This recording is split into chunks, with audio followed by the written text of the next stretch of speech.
This is Bouncing Around on 882 6PR. Big selection this week in hockey, and of course we're very proud that our Kookaburras and our Hockeyroos are both, well, they camps, both based in Western Australia. And there's a couple of West Australians who have been selected in both those squads, and they have joined us in the studio. First of all, Ashleigh Nelson from the Hockeyroos, welcome. Thank you very much. The only West Australian in the squad.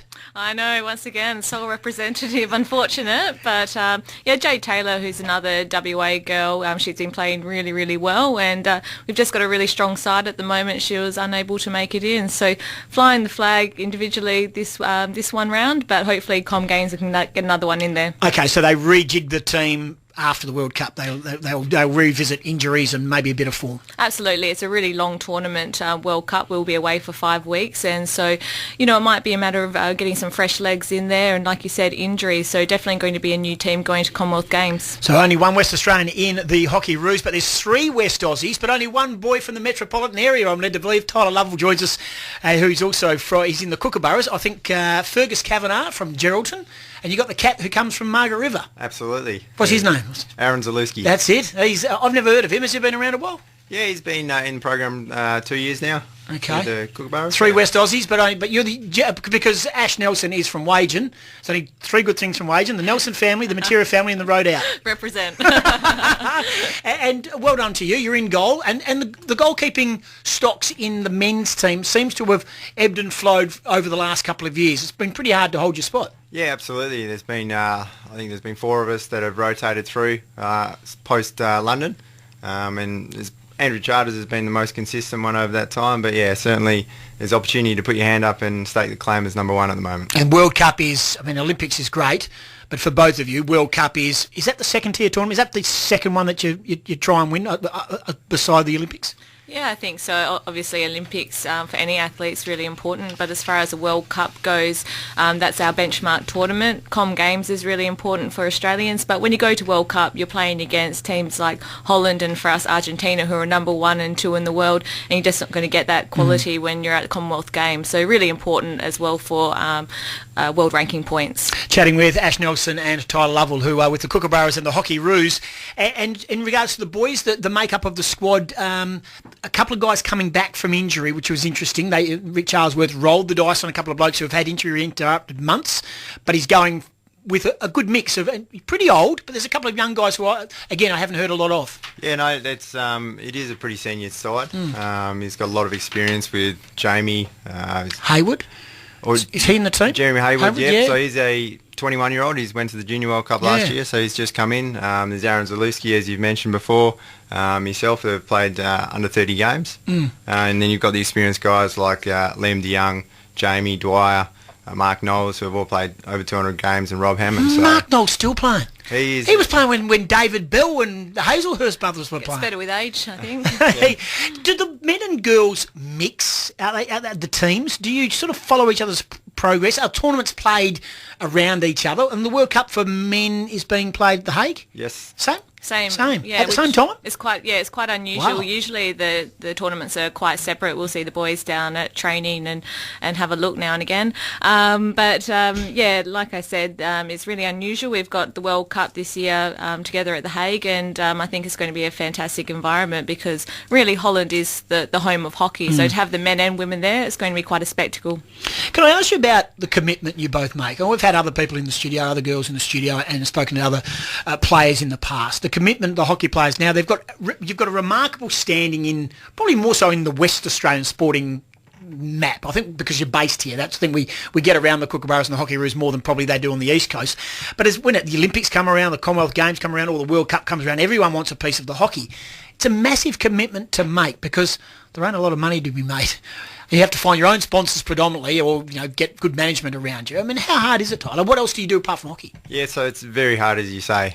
We'd be doing 30 plus hours of hockey a week. There's a couple of us that are working in between part-time jobs. So what do you do apart from hockey? So I look after a sales and marketing for an engineering company. Okay. So I'm trying to work about 25, 30 hours a week at the moment, but stretching it at the moment. Is it hard to tell your employee that I've got to go to hockey in the morning and then sometimes you have a session through the middle of the day and then, oh, by the way, I've got to go away for 5 weeks to the World Cup? Yeah, very hard. I'm very lucky to have an understanding boss. Yep. Who is that? Who's the company? So the company's RMEM Engineering, based in Canning Vale. Good on them. Well done. And what about you, Ash? Apart from going to cafes and blogging, what makes your world tick? Well, I'd like to do that a little bit more, but sometimes you do need a real job. So I'm an occupational therapist. I got a degree from Curtin University, and I was doing that part-time and then had to knock back down to casual hours. And it is really difficult. I mean, you're wanting to train to be the best, but when you're having to go from training to work back to training, there's only so much energy that one can have. So it is a big sacrifice that we make in terms of really committing to playing hockey at an elite level. It is, and you're coming. I mean, you had your injury a long time ago, your knee, which was the biggest issue for you. Where are you at? I mean, hate to say it, but you're one of the more senior members of your team, along with McDonald Blythe and a few others.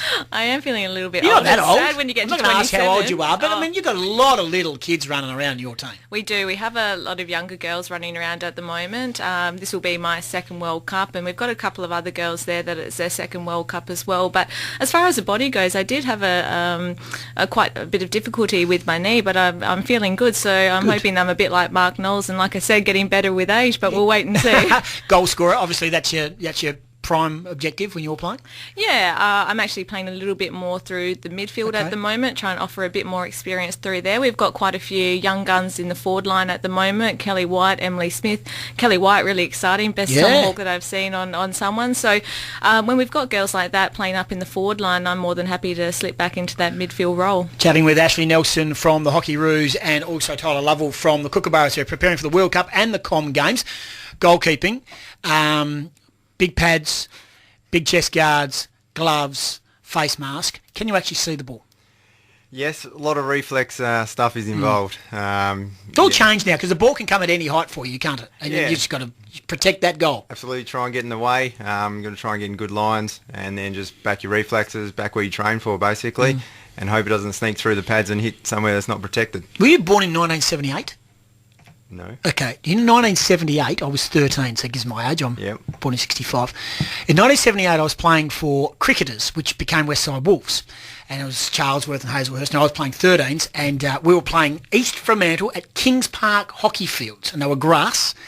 We led 1-0 in the grand final. Our goalkeeper got injured. They said, "You're in goals." I went into goals. A storm came. The rain was coming sideways. That's my excuse. The rain came sideways. We lost 13-1 in a grand final. I let in 13 goals in a half. Ever had a day like that at the office? Luckily, no. You wouldn't last very long in the Australian team if you let in 13 goals. I think I'd be hanging the pads up pretty quick. I was sweating bullets. It was so frightening, and those days there were no gloves. You basically stood with a stick.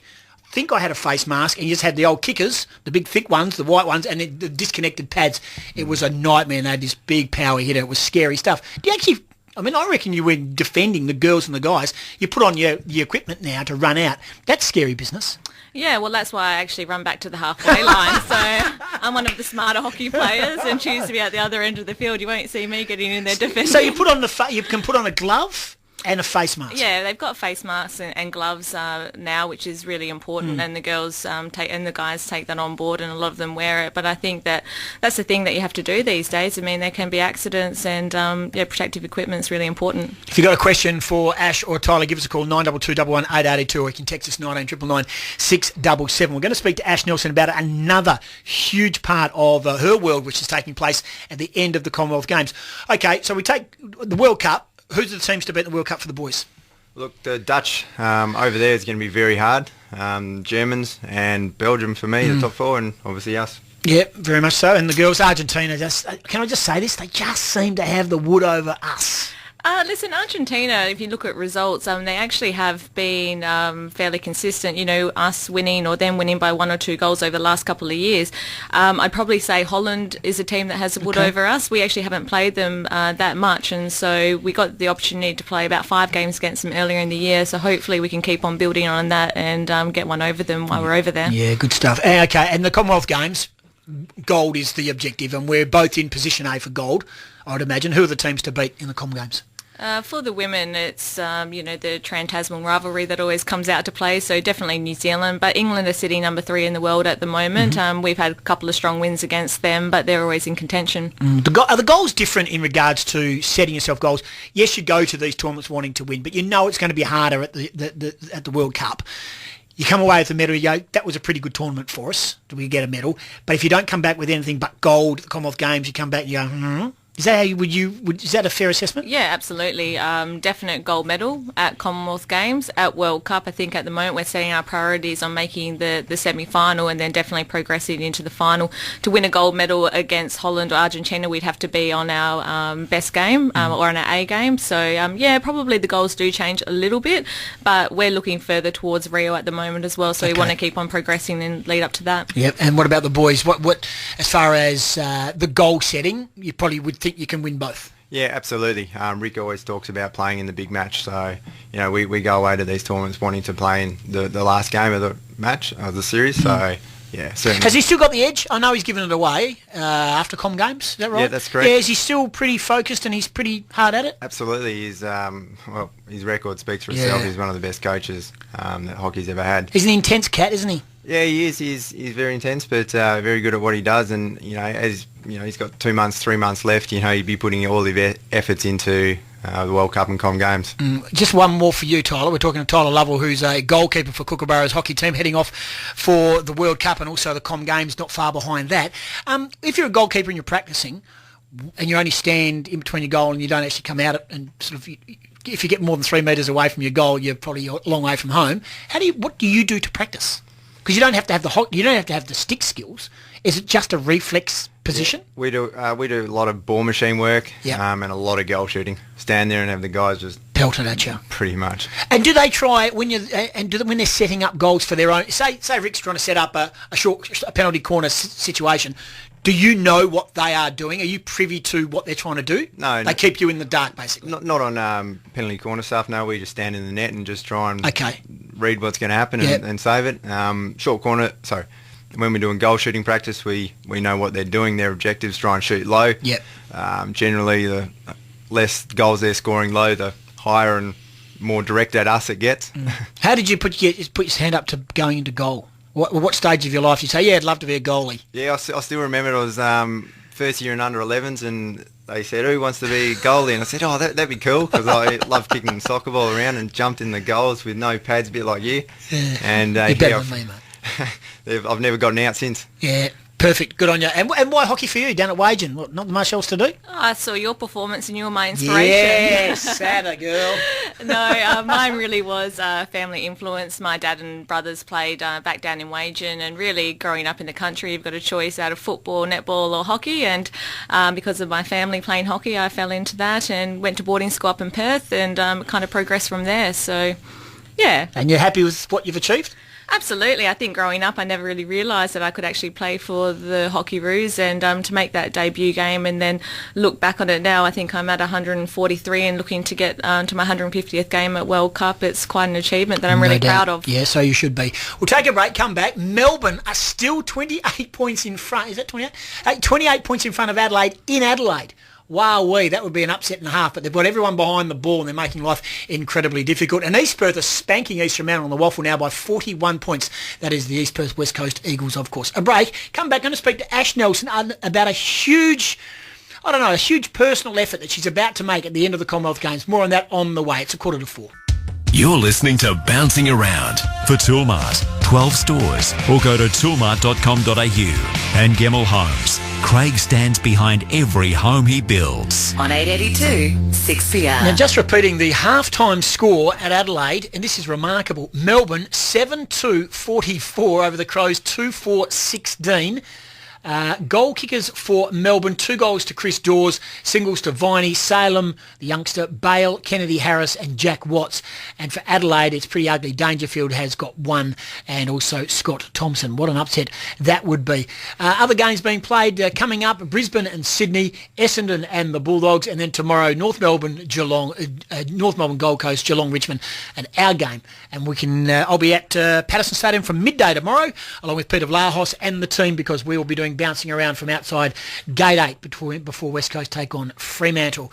In other games being played today, it is East Perth by, 38 points over East Fremantle.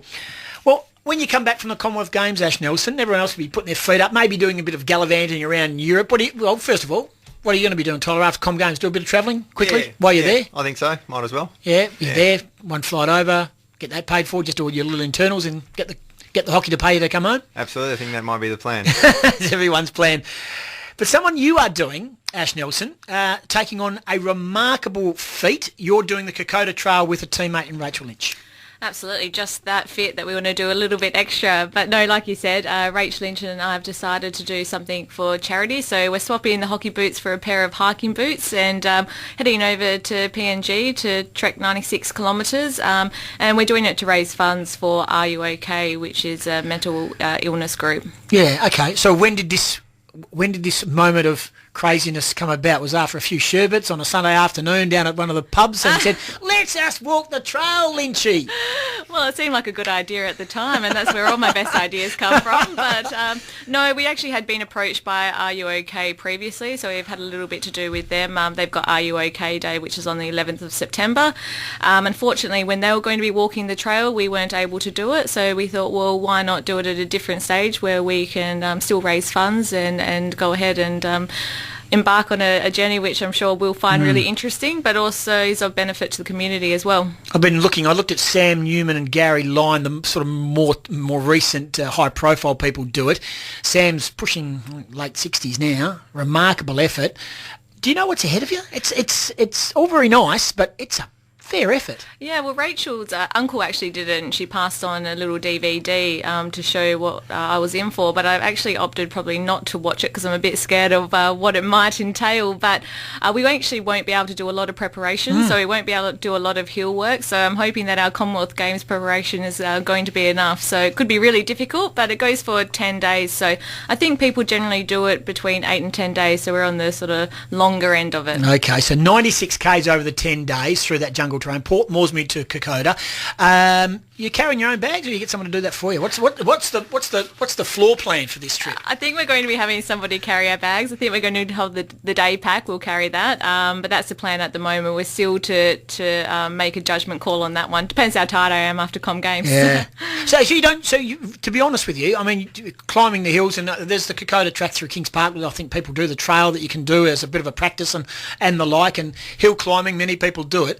It's going to be huge for you, and that intensity of international sport, then to roll straight out of the Com Games. Are you going straight there from Scotland, basically? We're coming back for a few days, so I think we come back for about a week and then fly over there. So it's going to be really intense. We'll probably be quite lethargic from being away at World Cup, and then if we go to Com Games, that as well. But like I said, it's for a good cause, and this is when we could fit it in because we do have other commitments at the end of the year. So, I think that you just have to do it sometimes and push through that pain barrier. You're funding it yourself, aren't you? Yeah, we're funding it ourselves, so any donations that are made to the cause are going directly to RUOK, so it's something that we wanted to do, and so we thought we'd pay for it, but then obviously get the donations coming in. Okay, so if you want to donate to Rachel Lynch or Ashleigh Nelson from the Hockeyroos, walkingkokoda.gofundraise.com.au/page/Nelson A, or you can follow you on Twitter, Nelson_Ashleigh, to find the link. Are you okay? Tell us a bit about how you got involved in that. I mean, I know it's a national day. It's a national, as you talked about, mental illness and mental health issues. Tell us a bit about why there's more of an attachment for you and for Rachel Lynch as well. Yeah, there is quite an attachment. As I mentioned before, I'm an occupational therapist and Rach is a nurse, so we've got a strong understanding about mental health and the implications that it has on rehabilitation. But you just have to see the prevalence of mental illness in today's society. I mean, some of the stats that they sent through to us, 65,000 attempted suicides last year in Australia alone. Suicide's the biggest killer in those aged under 44 years of age, particularly in men. And 45% of the Australian population is going to experience some some kind of mental illness within their lifetime. So if it's not you or me sort of experiencing it, it's going to be somebody that we know. And also recently in the media, something a little bit more personal, we've seen a lot of athletes come out saying that they're struggling with depression and anxiety, especially during that transition period from being a professional athlete to life after sport. So if we can raise awareness for people to ask that hard question, are you okay? Well, I think it's a walk definitely worth doing. Yeah, fantastic. Well, well done to you and well done to Lynch, who's at a wedding today. She get married today. Yes, everyone. Send her congratulations. Don't you, Lynch? You can follow her on Twitter as well. She's going to hate me. She's a lucky boy. She's a good girl. She should take the pads off, though. Yeah, probably and not. The mask is not a good look. It's not a good look. She's done well to get a boyfriend with that look going on. Hey, good luck with the walk, and we're going to see more of it in the weeks leading up to it and the like. So when do you actually go away for the World Cup? We're leaving on the 13th of May at, I think it's 4 a.m. or 6 a.m., something ridiculous like that. All right, and then you're back and then you prepare for Com Games. Yes. All right, Tyler, really appreciate you coming in. Well done on making the Australian team and, again, flying the flag for Western Australia metropolitan area, the only metropolitan area born and bred Australian hockey player in both of our men and women. So well done to you and good luck in goal. Thanks, Tim. Good on you, Tyler Lovell and Ashleigh Nelson. Well done, Ash. Give our love to Rachel Lynch. And we will chat more on that one, and we'll certainly give you a plug to the Kokoda Track. And good luck in the World Cup and also the Com Games. Thanks for having me. Good on you, Ash Nelson and Tyler Lovell in studio from the Kookaburras and the Hockeyroos. The next hour, Nat Medhurst. They lost again.